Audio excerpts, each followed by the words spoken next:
in federal money to come to Illinois in April through the SNAP program.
All right, that wraps up this this job, and I gotta say that wraps up my Handyman Diaries series.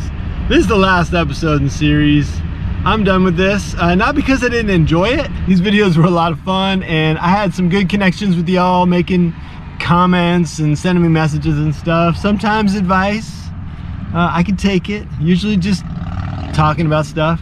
But anyway, I had a good time with these videos, but my handyman work is just done. This virus thing has just knocked it out. This is like one job that I've done the last couple weeks, and there's just no work coming in. I've had a couple requests for inside jobs, you know, remodeling bathrooms and stuff, but I'm just not doing it right now for my own good and those of others, just like everybody else. So anyway, it's a good time for me to transition. Don't worry, the channel, the YouTube channel, it's gonna live on. I got a lot of other projects in the works and things going on. A few ideas for other ways to make money. You know, you gotta make money in this world. So I've got a few ideas for how to do that, and I've kind of tried to get those balls rolling, gears rolling, something's rolling. Anyway, I gotta say it one last time about this Handyman Diary episode and the entire series of episodes in the Handyman Diaries. I gotta say that this is not necessarily a how-to video. It's not like a how to do it video. Instead, it's just been the story of how I did it, and I appreciate you hanging out through these videos, watching, subscribing, sharing, all that stuff people do on YouTube. And I'll see you in the next project.